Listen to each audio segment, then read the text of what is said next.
All right, we are back on the Connected Design podcast, and real excited for this conversation because it's one that it's going to sound. I don't mean it to have this connotation. I took time out of a vacation to go see your office space in Fort Myers, or your new office space.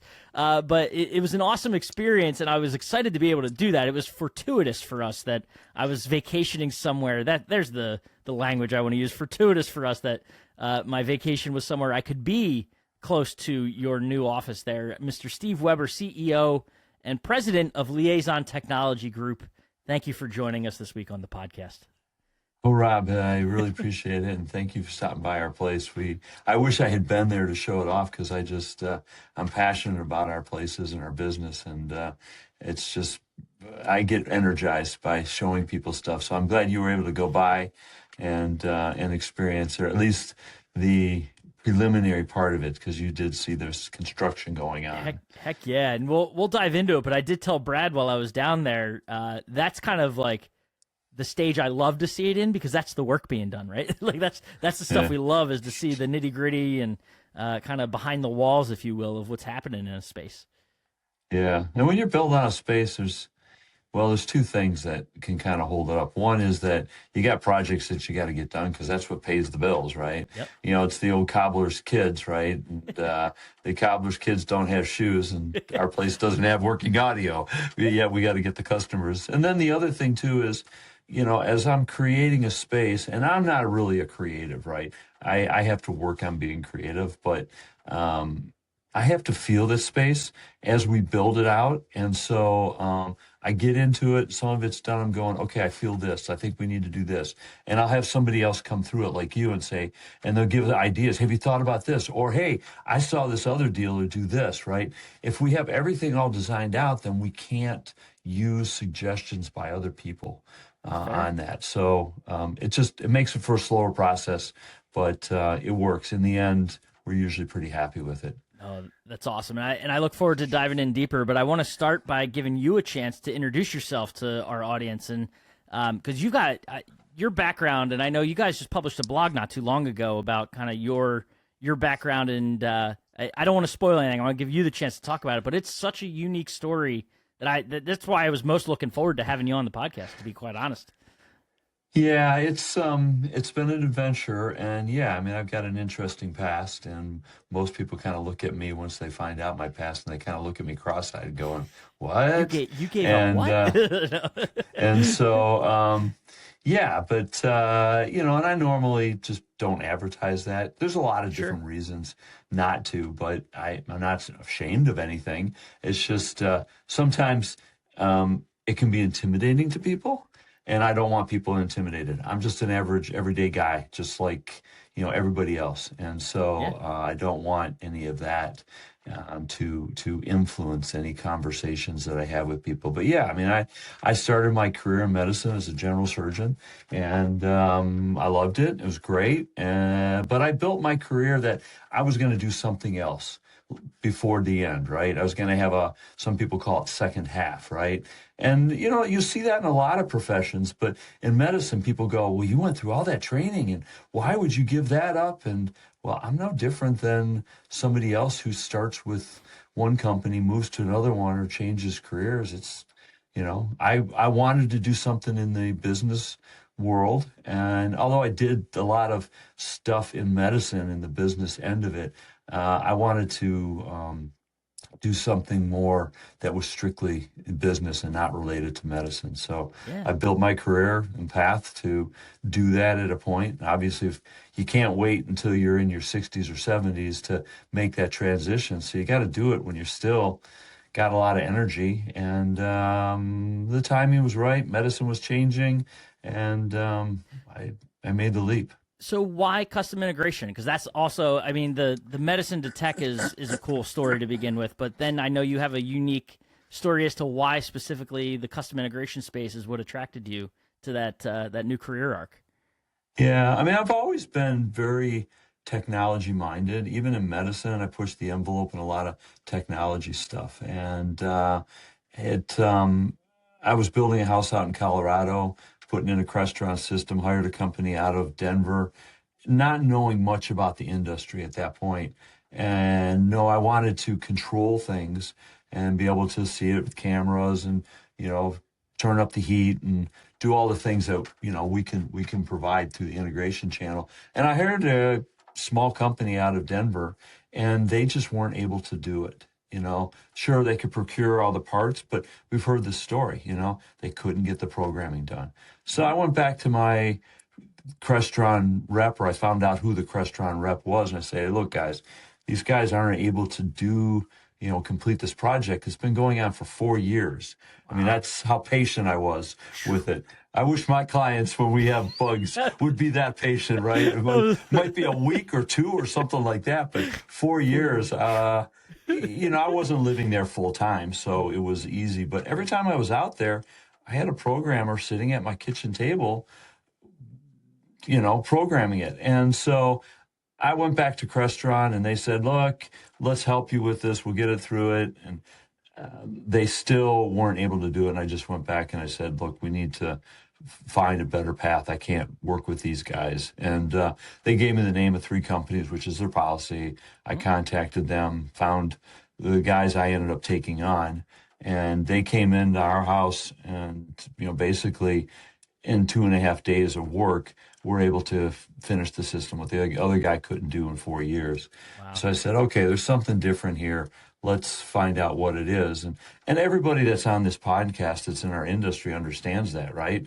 You just have to find a Crestron programmer who really knows how to do it. Crestron's not easy. We all know that, right? But I had somebody who was learning Crestron on my house. And so you know, I saw that. I was looking for an opportunity. I learned about the industry, and I said, you know what? I think there's some opportunity here to build something. I hadn't really found anybody that had scaled this.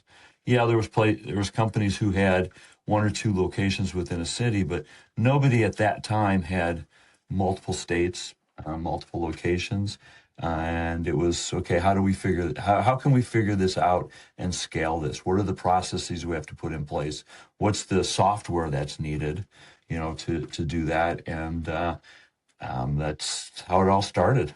No, that's such a unique origin, and it's like very apropos, I think, of who you are, right? Like going and solving a problem, and or recognizing a problem and finding the solution, and then going and, to your point, everything you mentioned, scaling it is kind of just in your nature, I guess. Yeah, Easy it to say. is.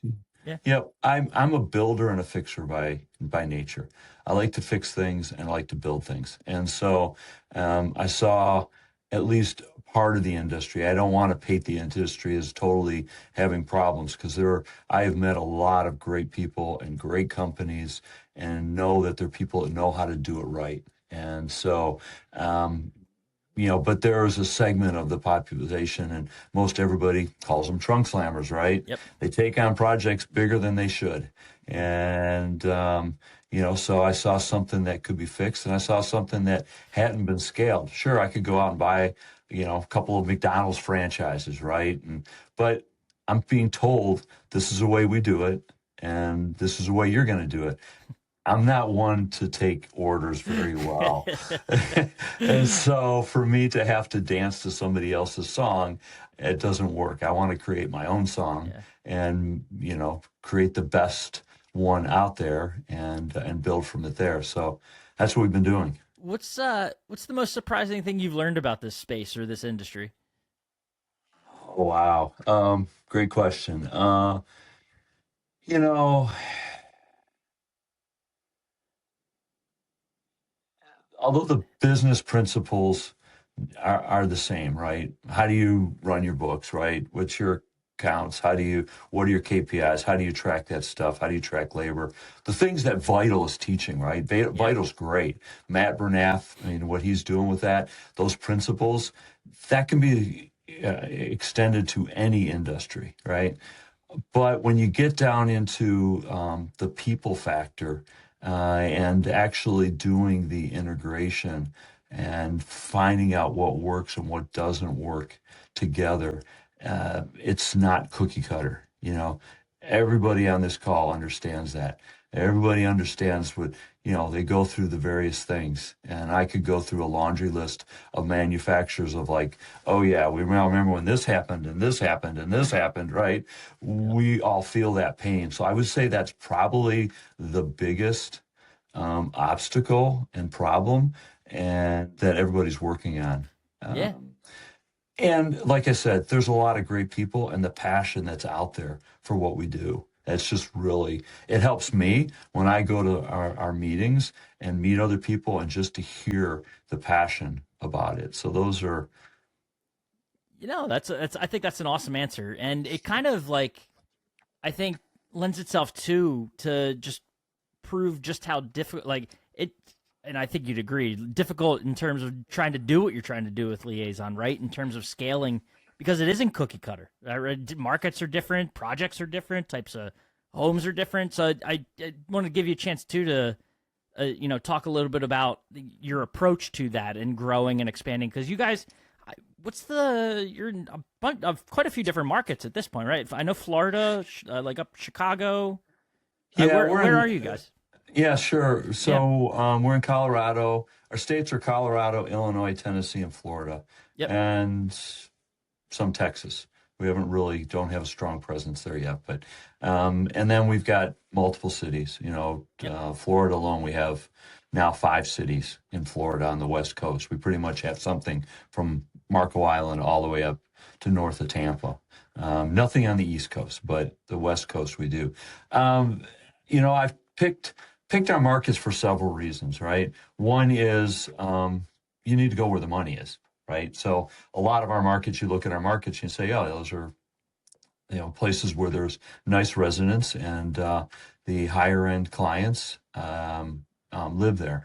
Number two is we've had some diversification. If we're going to scale this to multiple more states and more locations, we need to make sure our processes work in all those different type of venues or avenues or whatever. It's like what the saying is, if it plays in Peoria, it can play anywhere. If it can play in a Decatur, Illinois, which is small, 80,000 people city, and Chicago, which is big metropolitan, or a Nashville, which is growing, right? But it's total different vibe, and then Denver. If you can get that to work, your process to work in all those, then you're probably going to be successful in just about any other market. Yeah, I love that. I love that approach, and it's kind of giving you the chance to, I think, test sort of what that process is in different areas, right? And kind of learn from one another. Are you guys, from location to location, like, are things shared? Obviously a team, right? So you're talking to one another and things like that. So I know too. It gives us a chance to talk about. You guys have a meeting coming up too, right? That you can kind of dive into for the team, and all that good stuff that I know we talked about. Yeah, But talk about that a little bit, just like the sure. sharing from location to location. Yeah, so communication is the crux of everything we do. And actually, what I tell our team is, if you look at the problems in the world, 99.5% of them are due to communication or miscommunication or poor communication, whether it's parent to child, employer to employee, vendor to integrator, whatever the right country to country, right? Yeah. Usually, if you dig down into it, it probably goes down to communication. There's some exceptions to that, but it's communication or miscommunication or non-alignment of principles, which to me too comes down to communication. Because how do you communicate your principles with somebody else that is done in a respectful way? I mean, you can communicate your principles, or mine are different than yours, but if you do it in a disrespectful way, all of a sudden you got a clash, and we're seeing Right. that throughout our society right now. So, for us to have a business in multiple locations, we have to be able to communicate really well. And there's a lot of integrators that look at me and go, man, I got so busy with just my one location. If I went to my team and said I had another location I was adding, they would mutiny, right? The difference is we started from the very beginning knowing that we were going to have multiple locations. So everybody that comes in the team understands, we're going to grow. and we're going to take on. So that's the mindset of how to do that. So it's not, it's not shocking to them. Oh, we got another location. No, it's like, okay, yep, it's time to add another location. And that's part of what we do. And how they look at their processes is, okay, I want to make this suggestion on this way we do things. They have to ask themselves, okay, can we institute that in 10 different markets at the same time, right? Or is that only so unique to your market that it would never work in another market? If it is, then that's probably not a solution for us. So that I think most of our team understands that. Um, and that's what we try to communicate.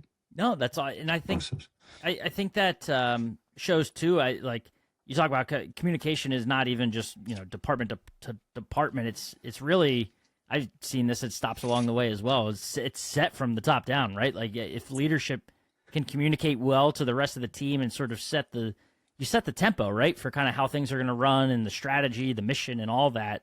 And I mean, if the mission's getting across to the rest of the team, then it's going to be a success because you're creating that buy-in. Yeah. So to answer the rest of your question, we have an event coming up in May. This will be the first time we're bringing pretty much most all our team together in one location in Tennessee and in Nashville. And so there's a lot of people on our team have never met face to face. Of course, they've done the video like we're doing right now, but they've never sat down at a table and broken bread together. Crazy. And so that's been one of my goals is, when we're at a point where we could support that financially, I want to do that. And so last year I said, okay, I think we're at that point. Let's schedule this, in 8 months, do it in the spring of 2026. 2026. Wow. That we would do that together. So we've been planning that, and it's not so much a training for manufacturers to come and teach us the latest and the greatest. This is about culture building, right? This is about us learning about each other, about us learning about the culture that we're building, our core values, our growth. Where are we going? Where have we been? Where are we going? Those sort of things. So we've got 2 full days of that, plus some fun times in there. And we're looking forward to it. I'm excited. I think the team is excited for it. Although the admin team's some of them are going, "Wow, this is a lot of work." It's good. So no, that's awesome. And I mean, the 2 C's that you mentioned there, I think I would echo just the importance of them, right? The culture. Every integrator I've talked to, the manufacturer I've talked to, a lot of it comes down to having that solid communication within their team, externally with their partners and their integrator partners and whoever else they may be working with, and then setting that culture and creating that. That's sort of like is that flagpole for the organization, right? That everyone can see and work towards, and they're like great and it's super important independently, but also I think go hand in hand in terms of creating at the end of the day, a successful organization. Well, that's what we're striving for. Yeah. I know there's a number of integrators out there that have ventured into some of these operating systems to help build their business, 2 of which are scaling up, Vern Harnish, the other one's EOS, which is Traction, and Gino Wickman. Those are great things, and we actually use both of them. Mm-hmm. And so I love to study business, and so that's one of my passions, and so study these guys that have done lots of research and worked on it, and we take some of that stuff. So that's how we can kind of pull this together. Is we've got some framework that other people have built, and we just apply to ourselves. No, that's awesome. The kind of the realization of one of those expansions. We mentioned it at the top. I got to experience it and see it in person, and that's the Fort Myers location that you guys have opening up. Independence Circle, I think, if I remember right, is the address. Right. Not too far away. I drove 8 miles down one road, and I was there, and it was fantastic. And talk about that, because that, to me, if I remember right, so Brad Payton, while I was there talking to him, that location's unique in that you're co-located with illuminated IDS, the Yeah, lighting illuminated design. lighting design, Yeah, so right? Which is a Bruce and his team, and or what what he's got going on there from a training perspective. So, talk about how that space came together and sort of the. I know it's an evolving space internally and sort of how it's coming together from a design perspective, but your approach to that and kind of what you guys are trying to accomplish there. Yeah, sure, great. And again, we appreciate you stopping by there and helping us get the word out because what we're doing there is training, and it's really important for integrators to know about this. So, as we got into more and more of the integration, and everybody else is getting more into lighting, right? It came to our realization that there's more to than just buying fixtures. So we partnered initially with lighting designers, and so the illuminated lighting design, and Bruce Clark is heading that up. Some people would know him from Ozion because he's their educator on lighting there. But Bruce and I struck up a relationship. Man, it's probably been 5-6 years. And I've used him as well as a couple of lighting designers out of the Naples Mm-hmm.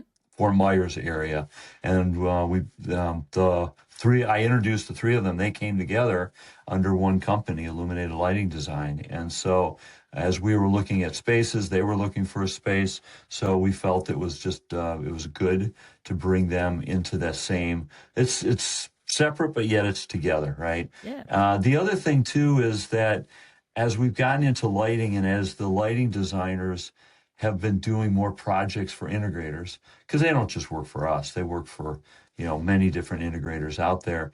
They've realized that their lighting design isn't always carried out to what they did, right? They There's a purpose behind the lighting design. You go through the 4 different steps. Is it functional? Is it safety? Is it and so on and so forth. But if the fixtures aren't installed with that intent, then you don't accomplish what you wanted to accomplish with that. And so the lighting designers, who usually are remote to a lot of projects, may end up seeing the end results, or going to the project to help aim stuff. And then they find out, whoa, the electrician didn't put those lights in the right spot. They could be 3 inches off, but if it's a piece of artwork and it doesn't work, that well. So, what we kind of started brainstorming is like, Lightapalooza is great. It's teaching a lot of really good things. And, Tom Doherty has put together a really good venue for that, but it's not teaching lighting installation. And many integrators don't feel empowered to tell the electrician, hey, this needs to be followed like that, right? And a lot of times it's the confidence. They might not have the confidence of knowing why to do it. And they go, well, the electrician's the expert, so he must know. In reality, there's a lot of electricians that really don't know, right? And because they've not really followed lighting design, they followed lighting layouts, right? And 4 cans and a fan, Yep. right? That sort of stuff. And that's easy, right?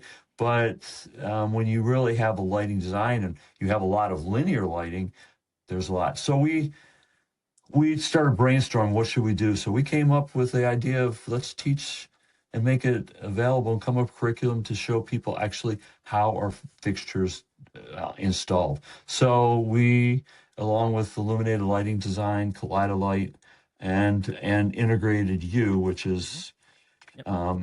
Henry Clifford Yep. and Dante. There's so that we came together, came up with the curriculum, and now we're teaching lighting installation to the point where we even teach you how to solder. Yeah. Linear lighting together, and how do you make corners, right? How do you turn corners with those lights that you don't have a blank spot? And so Bruce and Dante have done a great job of putting curriculum together. It's 3 days. And you'll come out of there feeling very confident that you know how, even if you don't do the installation, you're managing that part of the project.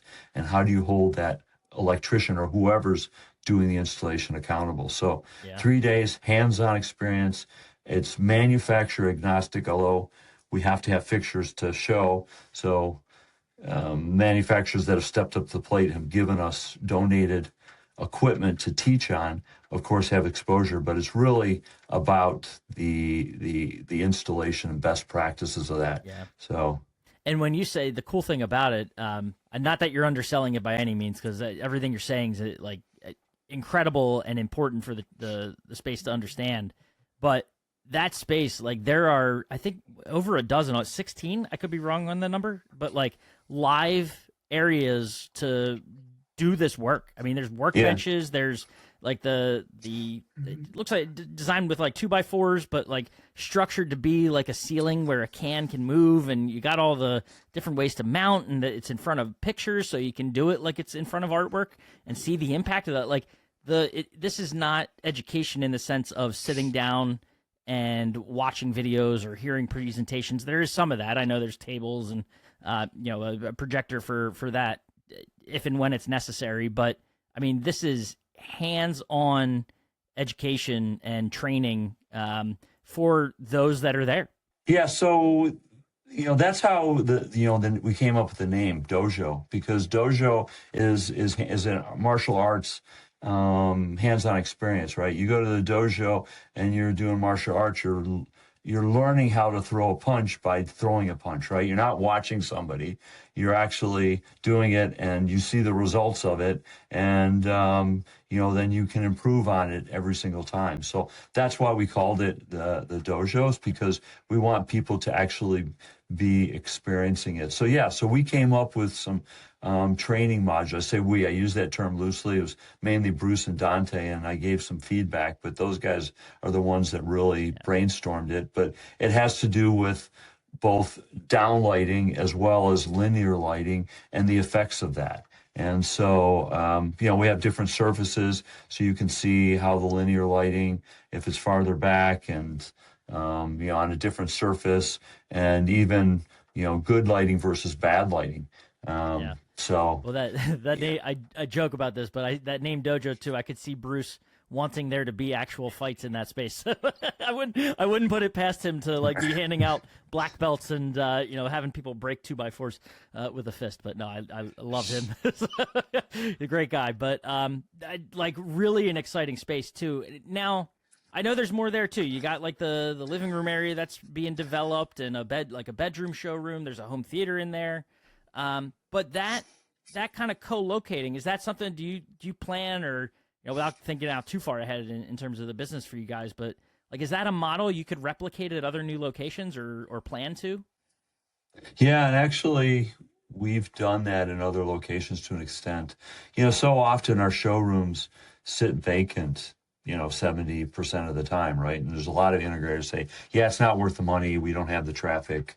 Nobody wants to come in and see it. Some of that's changing, but if we can generate more traffic by a different trade being with us, then that's better, right? So in Denver, we're with a high-end window and door company. And so they've got plenty of traffic that comes in that way, and we introduce and they introduce to us. Um, and in Chicago, we're in a golf simulator club, and so we're part of that. So we're in the process of finishing out the waiting area or the foyer area, per se, with some automation. So when people come into golf, then they can see our stuff and we can use that. So it doubles as both for purposeful for the golf simulator club and for us to be able to demo it. We have an opportunity downtown Chicago with a lighting store, decorative lighting store, that wants to put in more than just lighting control, right?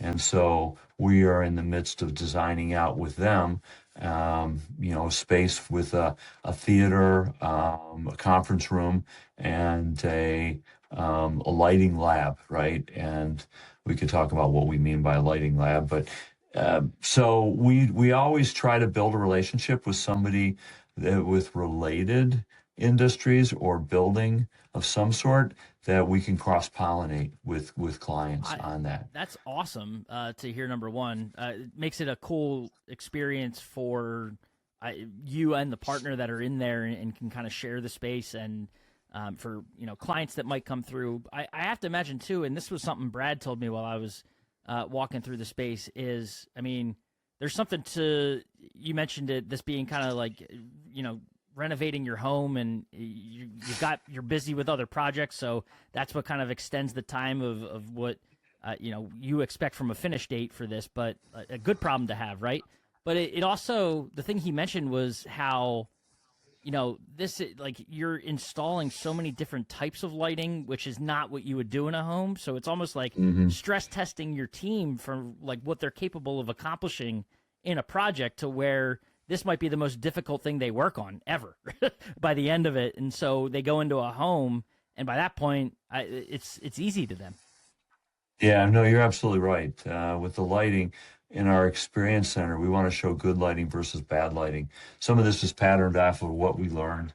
ProSource had their lighting showroom center down in Dallas. Now they've since moved that out to Golden, Colorado. But in Dallas, with Light Can Help You and the ProSource Lighting Committee, we developed out a space of what's good lighting and bad lighting, and it made a big impact for a lot of people. And so it's that's what we see too, is unless people really see and can compare, they may not understand the difference on it, right? So our intent is that they come in, we show them here's standard lighting, right?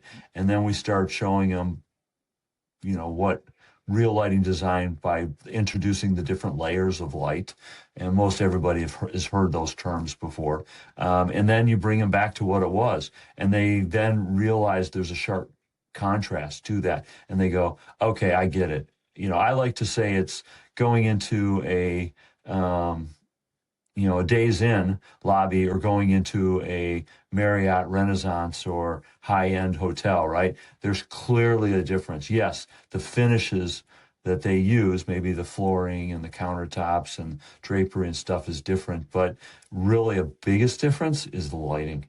And if you don't experience the differences between them, then you're not willing. There's a philosophy of selling out there called the gap selling, right? And what that is the bigger the gap, the more likely the sale is going to happen, right? And as a salesperson, you need to show the client where you're at where they're at right now, right? And then where they could be. And the bigger that gap is, the more likely you're going to get your sale. And so if we can show them, okay, here's what your standard lighting is. Now here's what really good lighting is. And if they can understand and feel that gap with emotion and so forth, then you're going to make that sale. So that's what our experience center in there is to really show them good lighting versus bad lighting. That I love that model, because you're taking what someone that would typically be redoing or moving into a space and wanting to make it the best possible. They're gonna take that approach of this is wanting to show off what they can do as opposed to what you're used to. So kind of merging those two together and making a whole sales experience out of it in a showroom, that's pretty unique.